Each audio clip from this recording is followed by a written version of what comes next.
Okay, good afternoon, dear students. Welcome to another session on Introduction to Data Structures and Algorithms. So today in Module 4, we are going to discuss about some of the concepts that are related to queues. The last class also we had discussed about queue implementation using arrays and linked list, and we are going to discuss about circular queues. Okay, circular queues are very important. Of course, it is used in most of the system applications. So you can ask me a question, sir. What is the problem with the normal queues? What is the problem with normal queues? Look at this animation.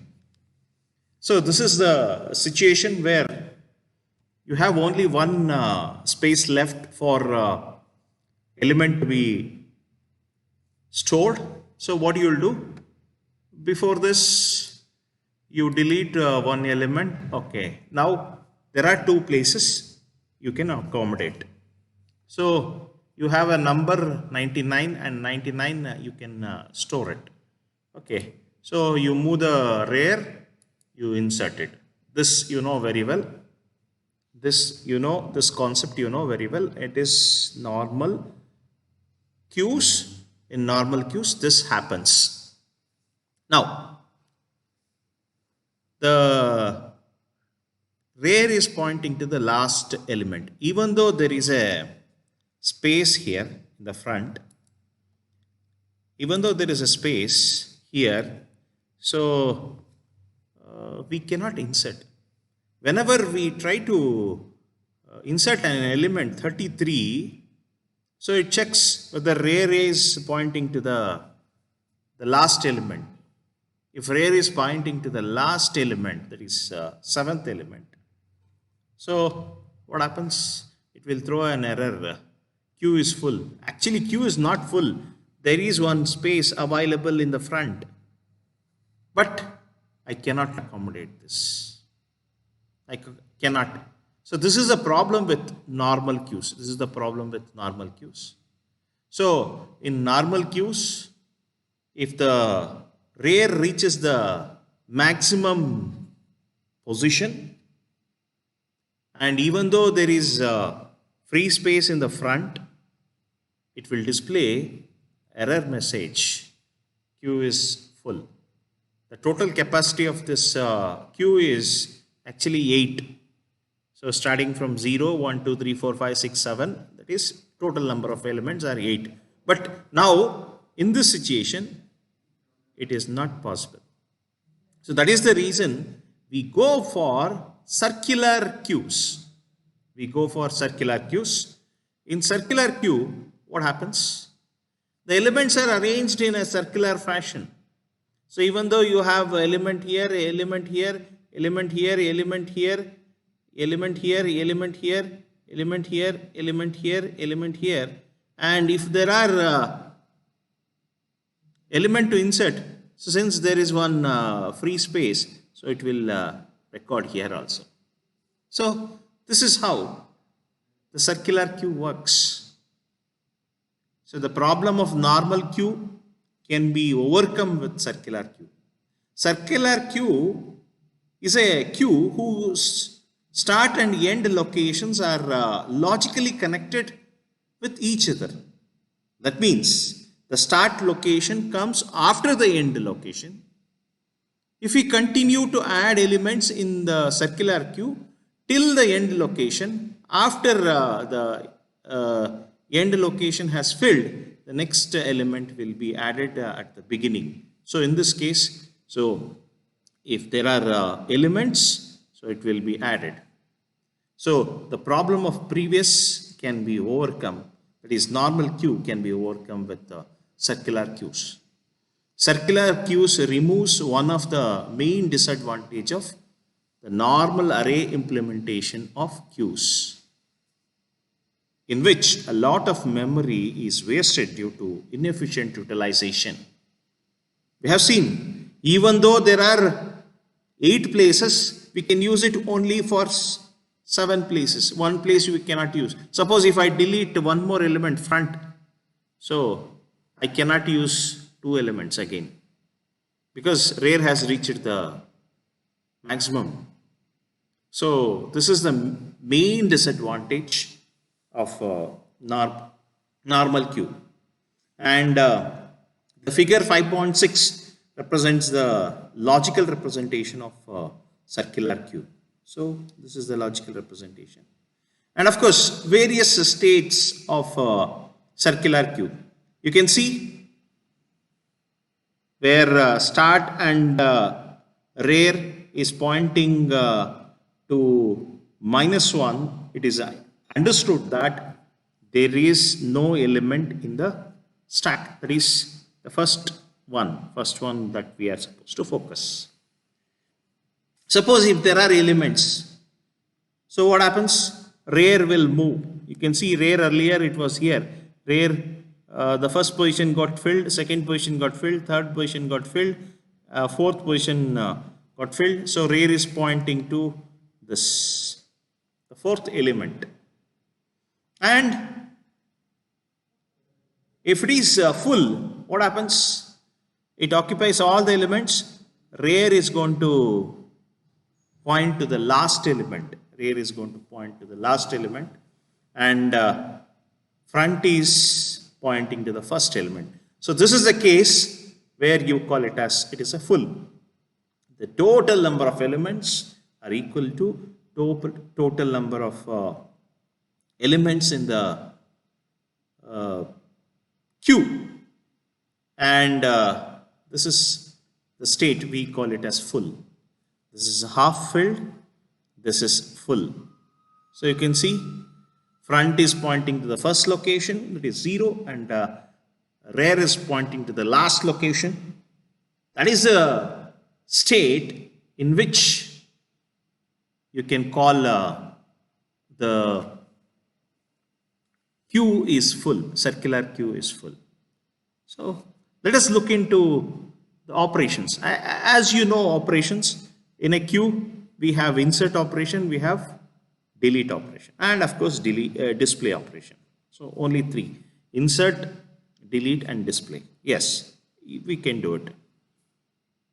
Initially, if no elements, what happens?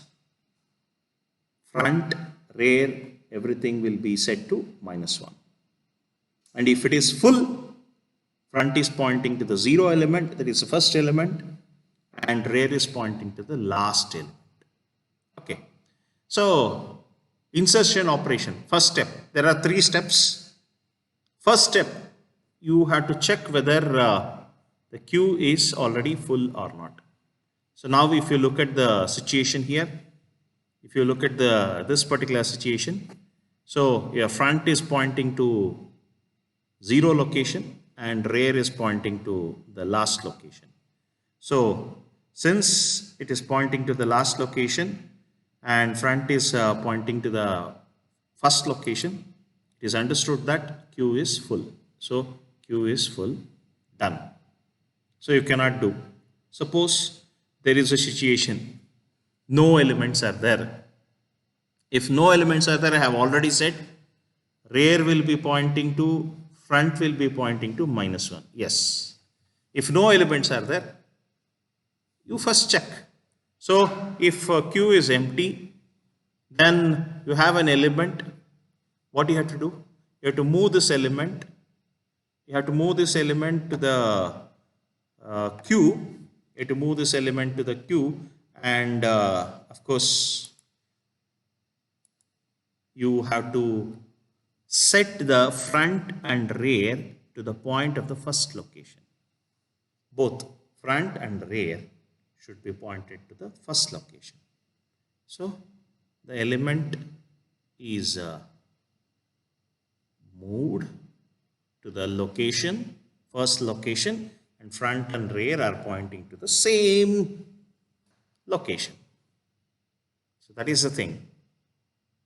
Next concept, If you have one more element, that is 3, 3 is one more element, needs to be inserted.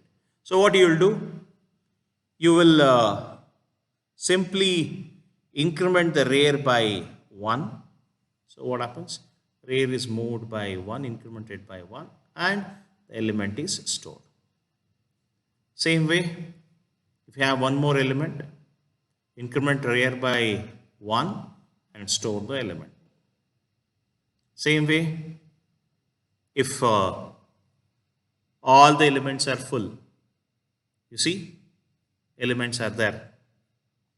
If front is pointing to the first location and rear is pointing to the last location, it is the meaning that your circular queue is full. Now you are trying to insert 9.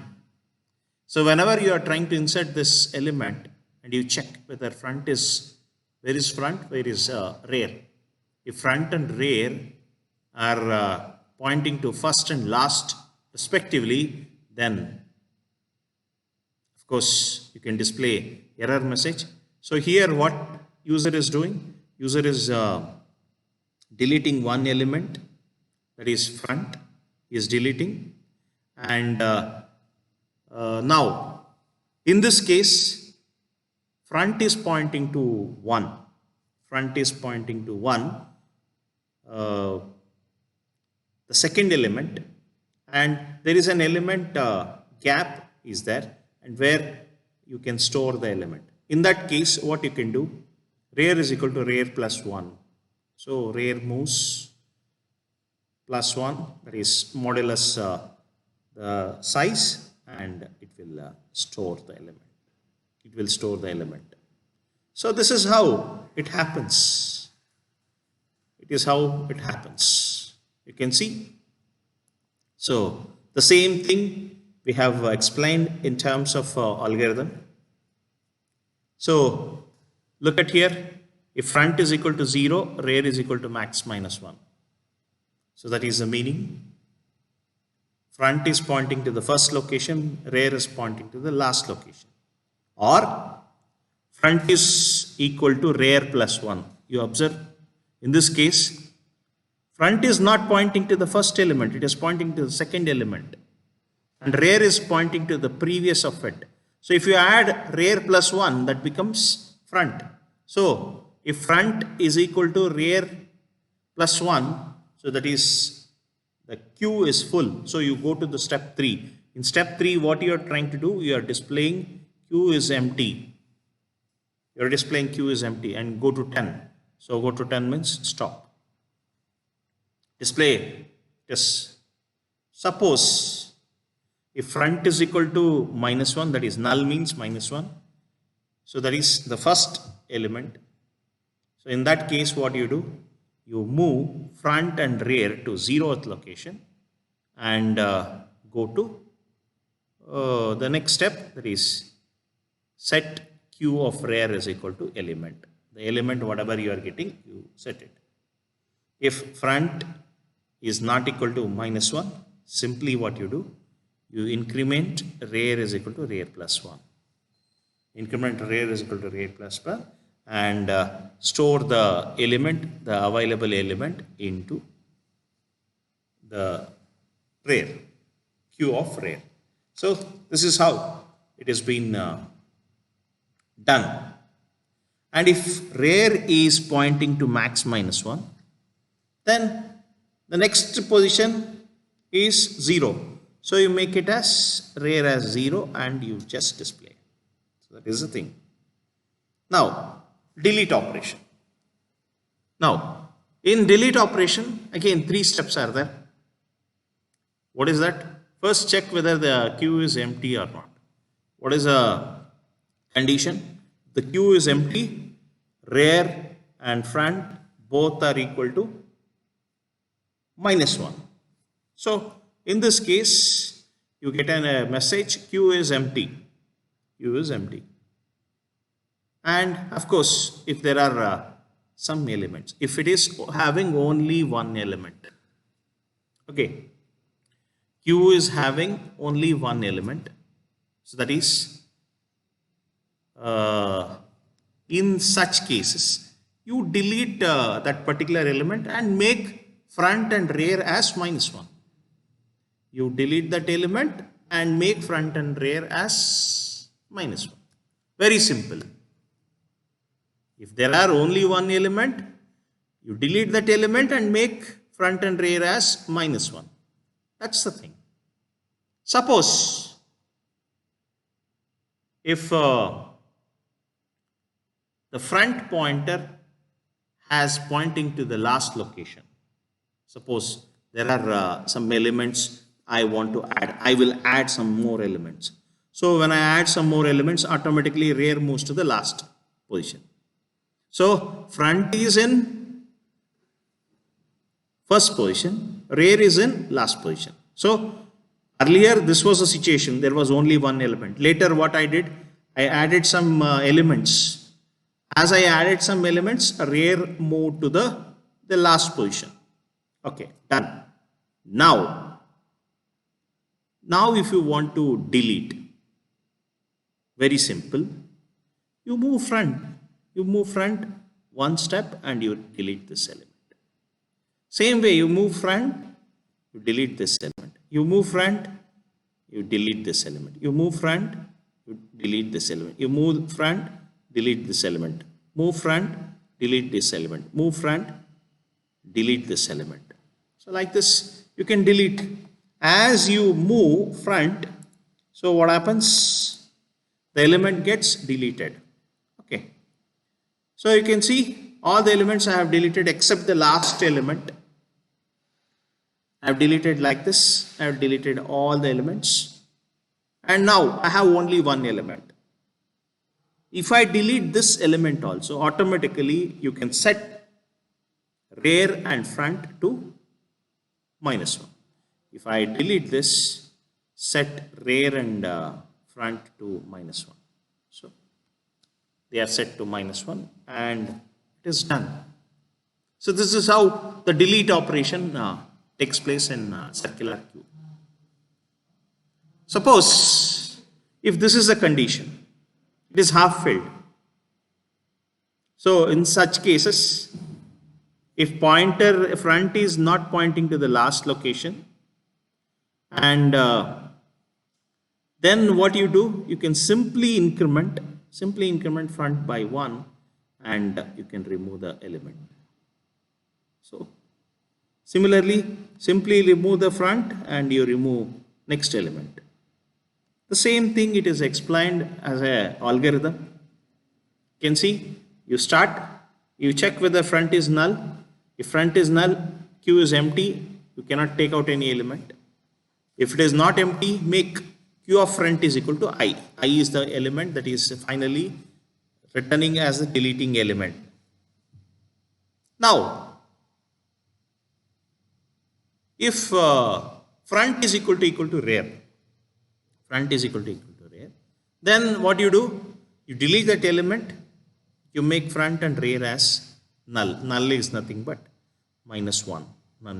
Null is nothing but it's -1. So return the deleting element. If the front is pointing to maximum -1, then make front as 0. Make front as 0.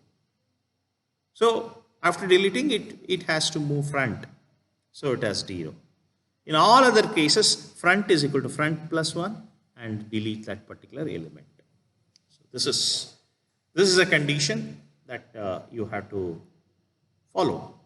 The same program I have already coded and it is ready for implementation. So let us execute this program. Okay, one second. Before that, just take the cursor pointer. Yes. Let us run this particular program. It is already there here. So before this, I just open this program. Okay, the program is there on the desktop. So I can certainly open. Yeah, it is there on the desktop. I can certainly open. It is QC. Yes. You can see Just open it for addition. Yeah. Same thing here.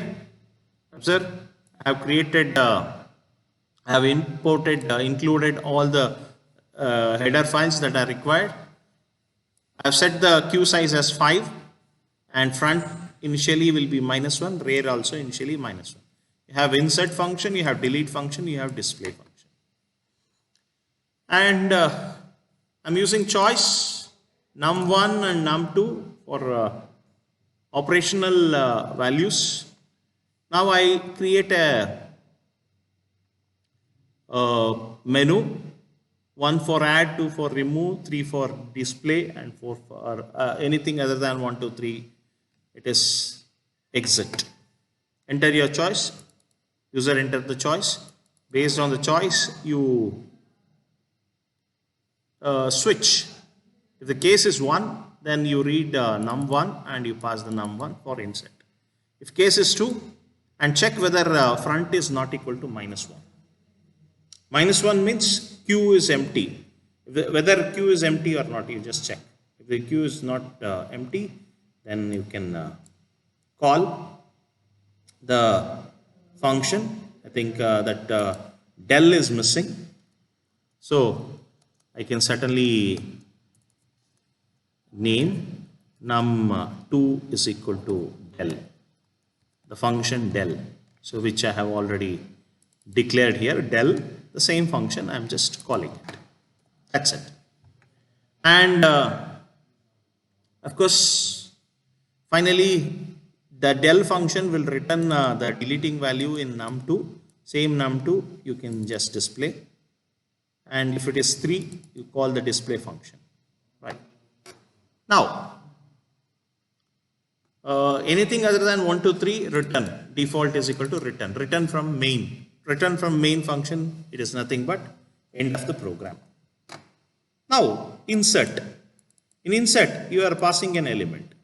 Now, check whether front is pointing to 0 and rear is pointing to max -1. So, maximum element are 5. So, the index of the maximum element, the last element is 4. So, you can see whether this front is 0, first element, maximum rear is pointing to maximum 4. So, in such cases, you can say queue is full, or front is equal to, you can certainly say rear plus 1. If front is equal to rear plus 1, next of rear, then it is understood that it is full. The queue is full. Now, in case if it is -1, it is no element. So far, no element. This is the first element that you are inserting. In such cases, move front and rear to 0, and you make queue of rear is equal to element. If it is not empty, then else will work. You check else whether rear is equal to 4. So front is not equal to -1 and rear is equal to 4, then make rear as 0. And in all other cases, you just increment the rear by 1. Rear by 1. If it is rear, earlier rear position is 4. Now if you increment 4 plus 1 in the circular queue, then it has to go to 0. It has to go to 0 and it has to display. Yes, that's it. It has to insert the element. Now, deletion operation. Check whether first the queue is empty or not. That is, if front is equal to -1, then it is empty. You cannot do return, just return some garbage value. That's it. In other case, suppose if it is not empty, then the deleting element is front, queue of front. And if it is only one element, front is equal to rear, then move front and rear to -1 position and return the I value. I value is the value that is deleting element value.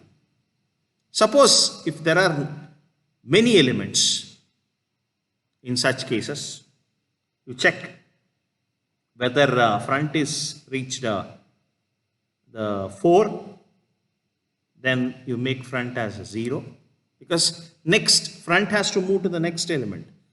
4 is the last element and the next element is 0. So it will move to 0 and return high. Yes. In all other cases, in between, it is not high, it is not 0, it is not 4. In all other cases, what it will do, front is equal to front plus 1. It will be doing, and it will be returning. In all other cases, it will be returning I. So that is the thing. So, and display, check whether front is equal to minus 1. If front is equal to minus 1, then it is understood Q is empty. In all other cases, you check. I is equal to front. So you start from displaying the elements from the first. Until I reaches rare, you keep on displaying the value. If I is 4, then the next element of 4 is 0. Yes, next element of 4 is 0. So in all other cases, you increment I by 1. Only when I is 4, that is the last element, you bring it to the first element. That's all. In all other cases, I will be incremented by 1 and every time you display. Finally, once everything is displayed, you display the last element also. So that's about the display function. Now, let us go back to our program and execute. Anyhow, the compiler is ready. We can execute this. I'll just,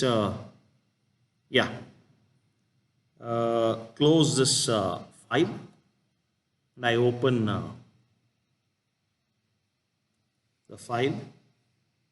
So I just open the file which is there in bin. So that is circular queue, CQ. Yes. Observe here, same program we have written. And here one line I had missed, I have to include it. So num2 is equal to del. That's it. So you can run this code. As you run this code, 1, it is asking, enter the element to be inserted. 23. Now 3. 23 is the only element. Now I have one more element. 45. Yes. 1. 56. 1. 88. 1. 99. Now, observe now 5 elements are there. Now, if I want to insert another element, it will automatically display error message. The queue is full. That is 22 is not possible to insert. Okay. Next, delete. 2 deleting element, 23 is gone. Now you see in the front you have 45. 2, 45 is gone. 2, 65 is gone. Now let us see only 2 elements, 88 and 99. 2, 88 is gone. 2, 99 is gone. So now if I see display, queue is empty, and if I try to delete, it is queue is empty. So you can press 4 to exit or any number to exit. So this is the program execution, and this program execution you can do it online also. So online execution. Exactly for that also I have created a link. It is already working fine. So you can go to, just close this. You can go to the website. Yeah, it is onlinegdp.com, online C compiler. So we have this program typed in, it is ready. You can see num is equal to del, everything is ready. It is, you can simply execute this program. Just click run. As you run, the program gets executed. 1, to insert an element, 1, same, insert an element, 1, insert an element, 1, insert an element, 1, insert an element, Now, already queue is full. You are trying to insert element, so it is displaying a message. Queue is full. You can see queue is full. It is displaying the message. So now you can delete 2. If I delete 12 is gone. 2. If I delete 23 is gone. So now the left elements are 34 and 42 and 48, 88. 2, 34 is gone. 2, 42 is gone. 2, so 88 is gone. Now let us see. Queue is empty. Yes. Now if you delete also, queue is empty. That is under flow condition. So anything other than 1, 2, 3, it's exit. So you can run this program also. And I'll be sharing this code, okay, in the chat box. So you can also run. Okay, I'll be sharing this in your chat box so that you can also execute and run it. You can run this program, execute it. So it is there in the chat box. So you can execute this program like this. So I have shown implementation in a normal compiler, that is in Turbo C, and even in online compiler. So that's all for today's class. Next class, we'll be discussing some more concepts in the queue, that is priority queue we'll discuss. And thank you. All the class recordings are available in this particular website, and have a wonderful day. Please